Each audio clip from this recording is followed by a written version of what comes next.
As a concept of buying a home is a really important one to consider or to factor into any financial plan or any financial strategy, even for the people that are in love with the idea of rent investing. As a concept or something for people to really think about when they're doing their own financial planning, they've got to really think about, if I want to upgrade or I want to buy a home, bringing that earlier on in the cycle makes sense, just because of that time value of money and the fact that we're going to pay for it after tax dollars. Welcome to Perth Property Insider, where you will learn how to grow your wealth and improve your life using Perth property. Our show is brought to you by Investors Edge Real Estate, the highly rated and award-winning property management, sales and buyers agency servicing the whole of Perth. Now, here's your host, Jared Mann. G'day and welcome to another episode of Perth Property Insider. Today I've got Stuart Wemyss back on the show. Thanks for joining us, Stuart. Hey Jared, always great to join you. Thanks for the invite. Well, a very timely topic. Is now the perfect time to upgrade your family home? And I saw you sharing with your listeners about the concept of Livevesting. Tell us a bit about this concept and let's unpack it a bit for our listeners if they haven't heard of Livevesting before. Yeah, so I guess a tilt on the word rent investing, which I think a lot of people at least more people would be familiar with, which is that's a concept of renting where you want to live and the type of dwelling that you want to live in, and then investing where it makes sense.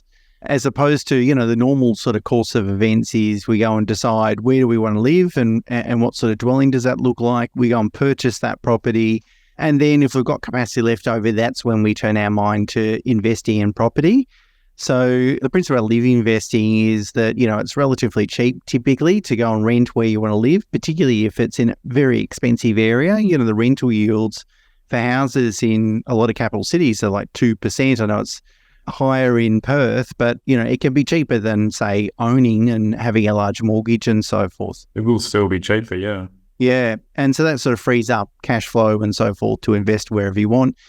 So turning that on its head then is Liveinvesting, which is to say, well, I'm going to invest in my home. And you've got to, in that strategy, realize that at some point you've got to crystallize that equity potentially to help fund retirement, because obviously investing, that's the whole reason we invest, is to supplement super and any other retirement savings. But the idea would be, instead of saying, well, my budget for a home is $1 million or $1.5 million, why don't I really push the envelope a little bit and spend, say, 2 or 2.5, get myself into a better area, get greater land value, better street, better dwelling, all those sorts of things, and therefore better compounding capital growth over a long period of time that we know is going to be tax-free. And there's not too many things in life that are tax-free, but obviously with the main residence CGT exemption, it's going to be tax-free. And then enjoying that property, from a lifestyle perspective, and then potentially downsizing at some point and crystallizing that equity and using part of that equity, obviously, to supplement retirement savings. Well, makes sense, especially when we start to consider the timing. And what were you sort of seeing where you are in Melbourne? And I can relate it obviously to where we're at in Perth, where we've had the bottom end of our market go really hard, and you look at some of these lower end areas and think, gee, like that seems really overpriced compared to what our middle and upper end of the market looks like. And if you're down in that bottom end, you'd have to be thinking, if you're going to upgrade and move into the middle or upper end, now would be a good time to potentially use that equity so you can ride the cycle through. And you're probably seeing different things over in Melbourne. So what sort of prompted you to think about this being a good time and maybe relate it back to Perth as well?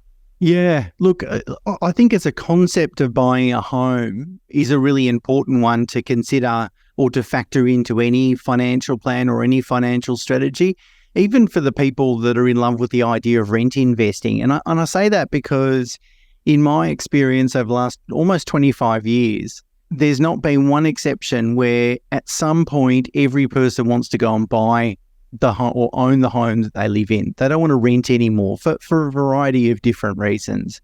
And so if someone walks into my office, Jared, and says, look, I don't really care if I own a home, just build a strategy for me. In the back of my mind, or probably closer to the front, to be honest, I'm going to be thinking, okay, but if this client changes their mind one day, what are we going to do about that?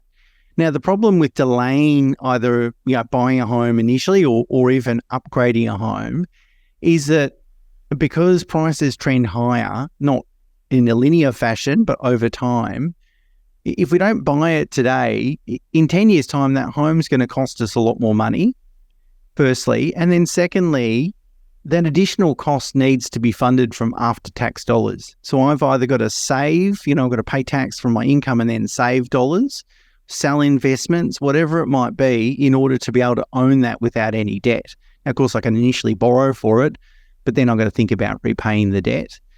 So as a concept or something for people to really think about when they're doing their own financial planning, they've got to really think about, if I want to upgrade or I want to buy a home, bringing that earlier on in the cycle makes sense, just because of that time value of money and the fact that we're going to pay for it after tax dollars. Now, if you're in a market like Melbourne and Perth, where we feel like that upper end of the market represents pretty good value historically compared to capital cities and also relative to other capital cities, then it could be a good window of opportunity where, okay, we're selling an asset and we're going to upgrade. Maybe we sell the asset and we're getting fair value, that's fine. But if we're going to buy on the other side and we're getting either fair value or good value, so below intrinsic value or technical value, then it could be a great window of opportunity. And that's true in Melbourne, in my view. And as you've highlighted, that's probably true in Perth as well from your observations. Well, you make a lot of good points there. And the thing that people always underestimate when I do any sort of property modelling with them is that future cost of the home and how much harder and potentially out of reach it may even be if you don't look at it now. And it just, when it's non-deductible debt as well and potentially principal and interest, like it just becomes so much harder the longer we wait. So yeah, and look, the concept 30 years ago in Australia, 40 years ago in Australia was buy a home, get a mortgage, work really hard for a long period of time, repay that mortgage down to zero. And that's fine, and that was doable for a lot of people. But it was interesting to see the Real Estate Institute of Australia released that housing affordability is the worst since they started keeping the data since 1996, so almost 3 decades worth of data. And the reason for that is obviously price points, in terms of median values are higher, and then obviously interest rates are higher. And they're saying that the median house costs about 50% of the median income in terms of mortgage repayments, and that's why, housing affordability is a challenge. So I just think people need to kind of redefine the way that they're going to live in their desired location and also build wealth. And it might not necessarily be possible to buy and own your dream home outright one day. It might be, it might end up being that way, but from a planning perspective, if we're going to be really conservative about our assumptions, it might not be realistic on, using those sorts of numbers. So I think Liveinvesting can be a bit of a solution there, because I can go into a suburb that I think, okay, I've got to borrow a lot of money. I can't really foresee myself repaying that debt down to zero. But worst case scenario is I live in that suburb for the next 15, 20 years. My kids go to the school that, it's in a great school zone or close to a good private school, whatever it might be. And then when the kids leave home, I don't need that large family home anymore. I'm going to make a compromise. I'm going to downsize at that point. And, based on some rough numbers, I'm going to walk away net of paying for this replacement home, maybe $1 or $2 million after tax. It's a pretty good outcome because you kind of tick both boxes, both lifestyle boxes, but also then from an investment perspective, it kind of makes sense as well.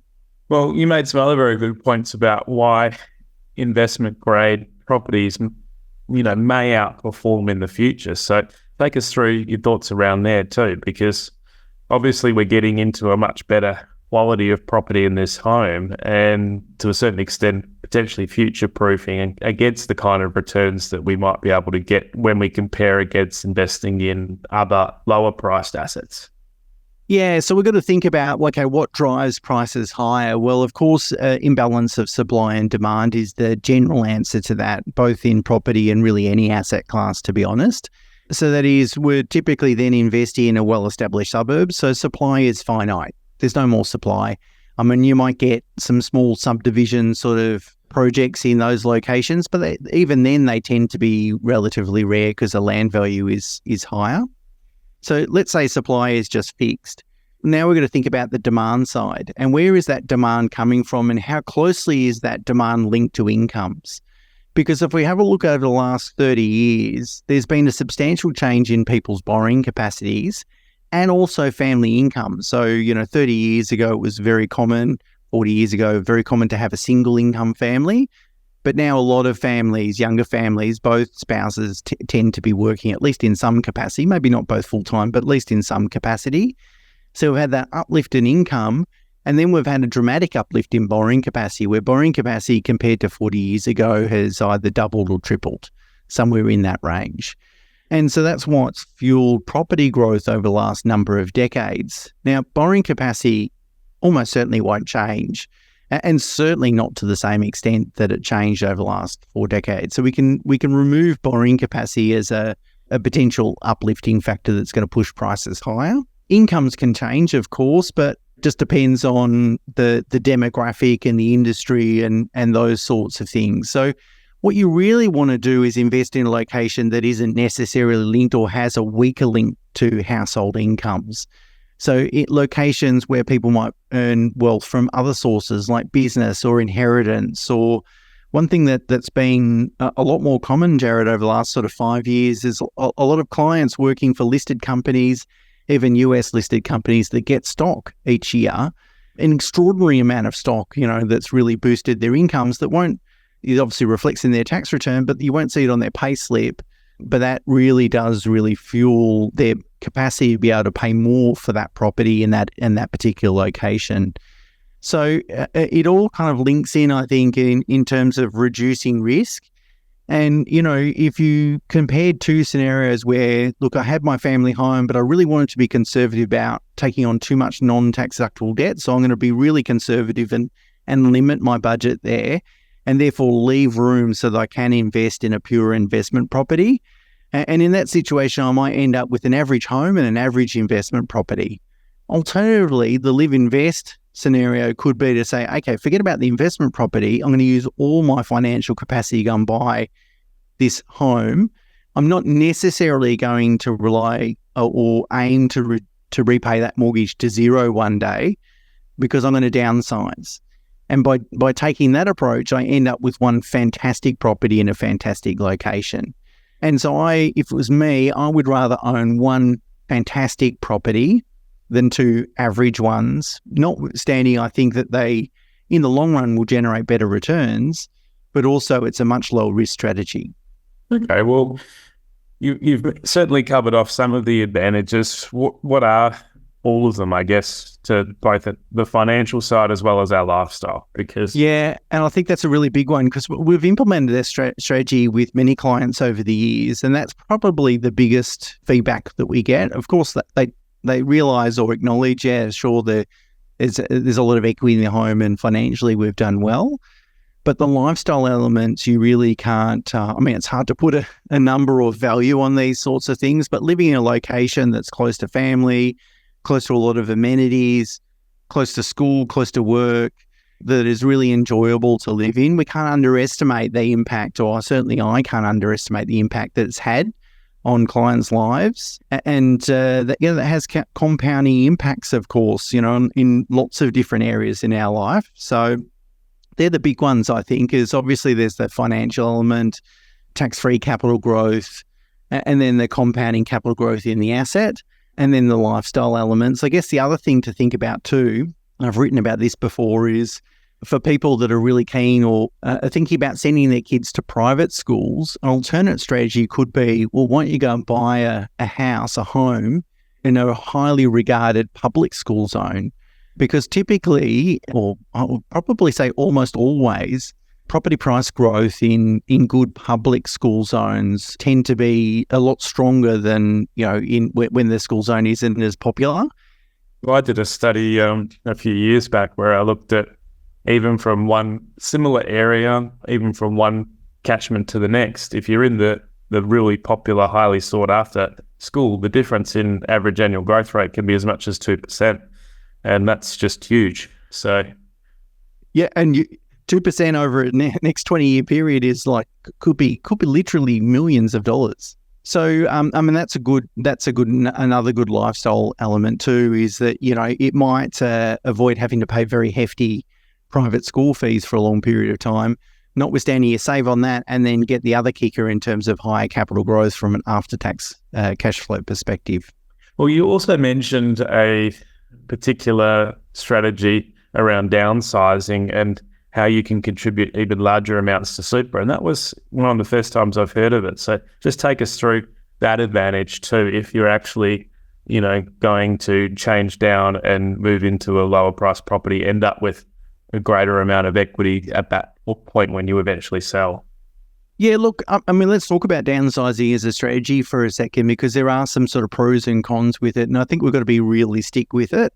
And what I would encourage people, if they're considering this as a strategy, is just make friends with kind of the most realistic worst case scenario. I'm not saying Armageddon, but realistic worst case scenario. And then if things turn out better than expected, then that's just icing on the cake.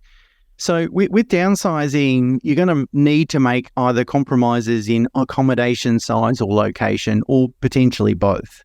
And again, you're just going to make friends with that. Now, it depends on how much money you need to pull out of that transaction in order to supplement your retirement savings. If it's a substantial amount, then you might have to compromise on both accommodation size and location.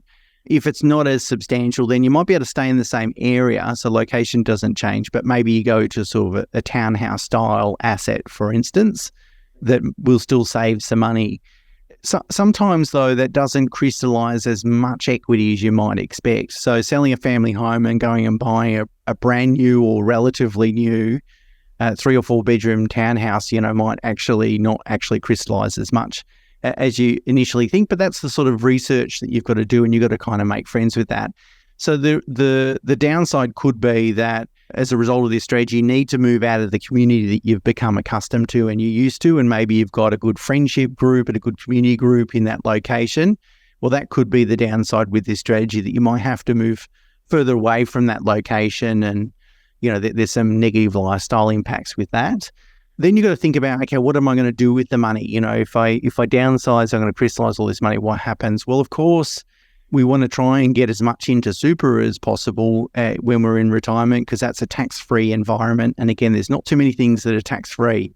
So the government introduced a downsizer contribution to try and encourage, which means that each individual can contribute up to $300,000 if they downsize their family home.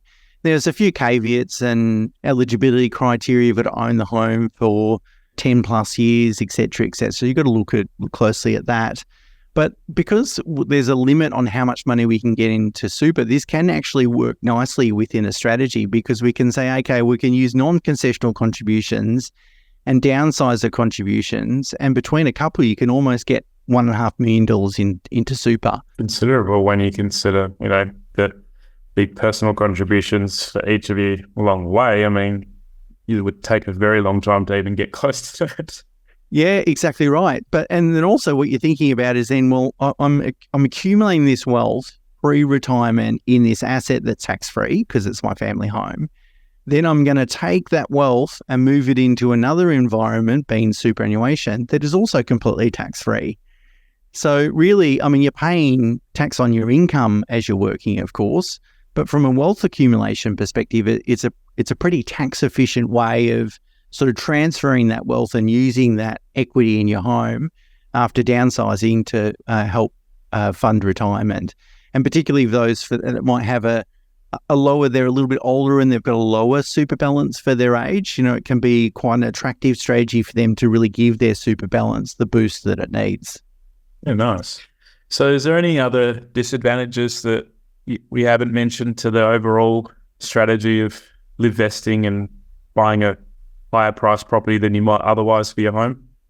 Yeah, Jared, of course, every strategy has its pros and cons, and that's why you sort of need to balance them all out. And like I say, you got to kind of make friends with the negative consequences as well. And there's a couple. The first one is that, of course, our home loan debt isn't tax deductible, which means that we've got to pay that interest from after-tax dollars, which means it's a lot more expensive than, say, investment debt. Doesn't give us that negative gearing benefit, if you like.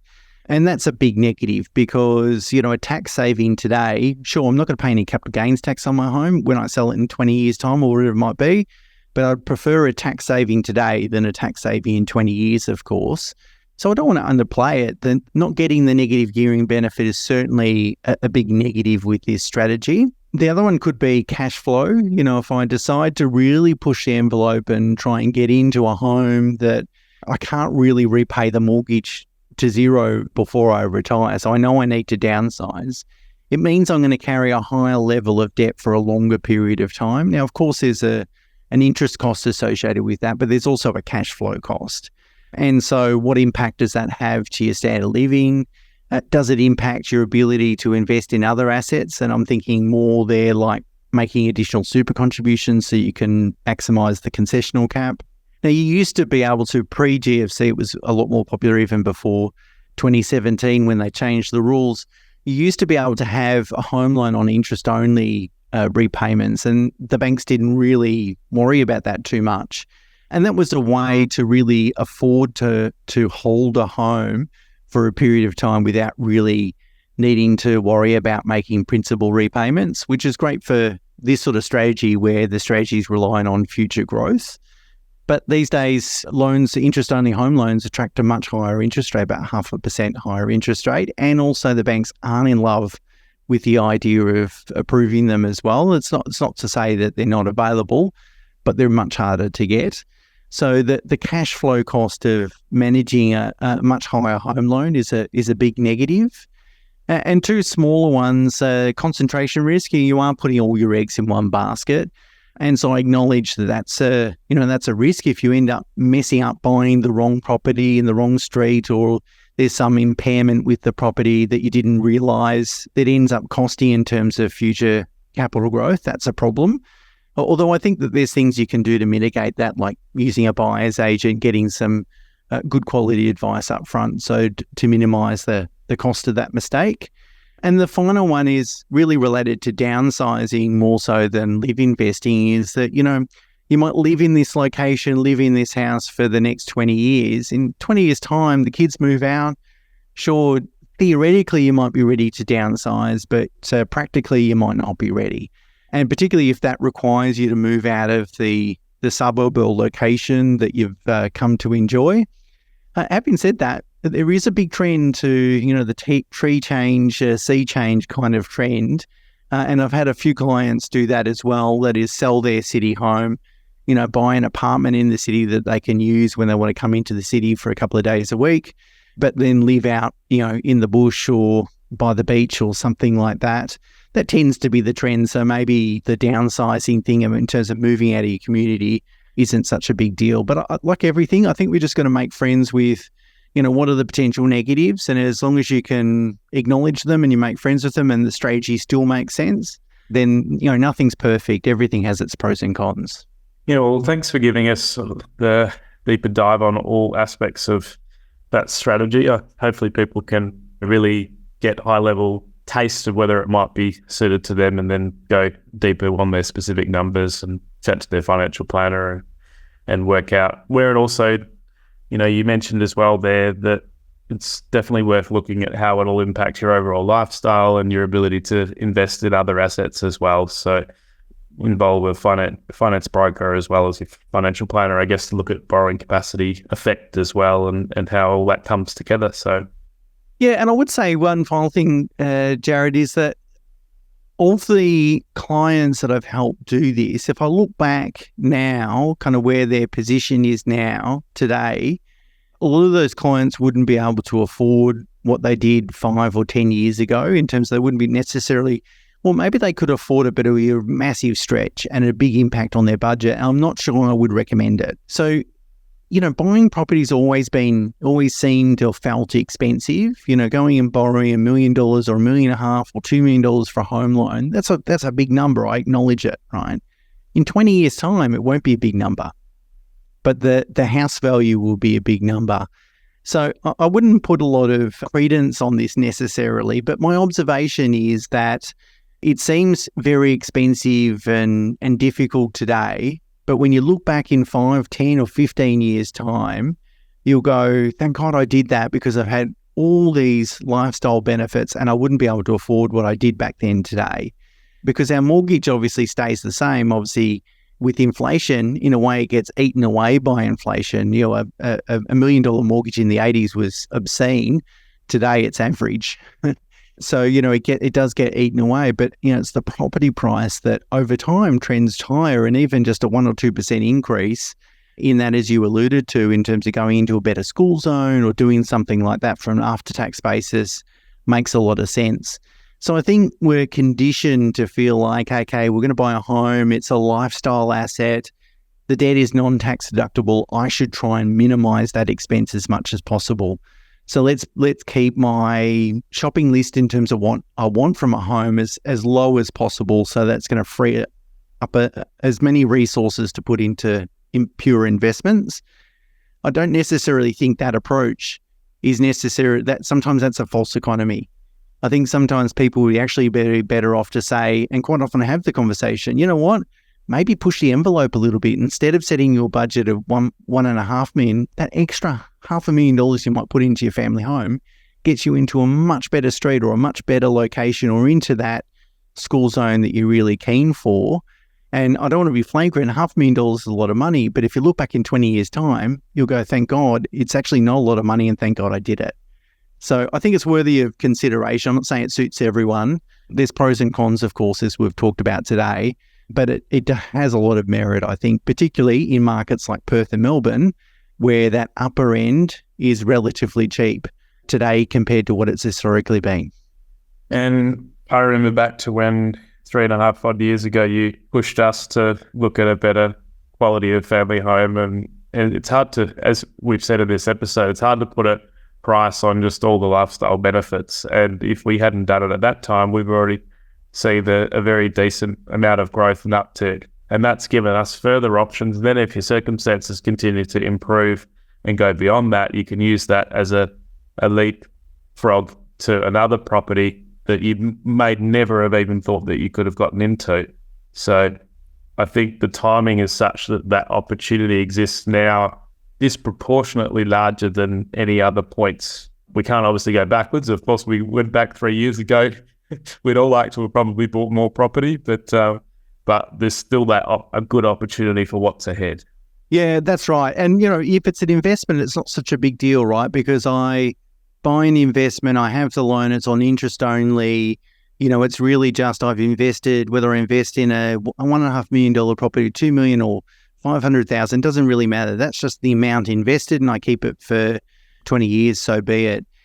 It's the fact that we've got to pay from after-tax dollars for that home makes a big impact on when I should buy it, right? So buying it today is much, much better than buying it in 5 or 10 years' time, because I've got to use after-tax dollars to eventually repay that mortgage or use those after-tax growth to fund retirement or to assist in funding retirement. So there is a window of opportunity now where people that do make that move, I have high level of confidence that in 10 years' time, they'll look back and go, thank God we made that move then, because it wouldn't be affordable today. As I said, over the last 20 years, I've had plenty of clients in that scenario. Awesome. Well, thank you so much for your insights today. It's always a pleasure to have you on the show. And I'll put details for Pro Solution Private Clients, your practice, in the show notes. And if anyone wants to reach out, I guess listen to your podcast as a first port of call, Investopoly, on all the major platforms. I love every week's episode, and thanks for coming on the show. Fantastic. Thanks, Jared. Been fun as always. See you, mate. Cheers. Bye. Just a reminder, the information discussed in this podcast is general in nature. As we don't know your specific situation, you should always seek professional advice before taking any action. For free market reports on your suburbs of interest and other helpful resources to grow your wealth, make sure you join my property investor update at investorsedge.com.au/join. And finally, make sure you're a member of our Perth Property Investment Facebook group to be part of the conversation with other like-minded investors, get help to your questions, and get a feel for what's going on out there in the market. I'll see you in the group.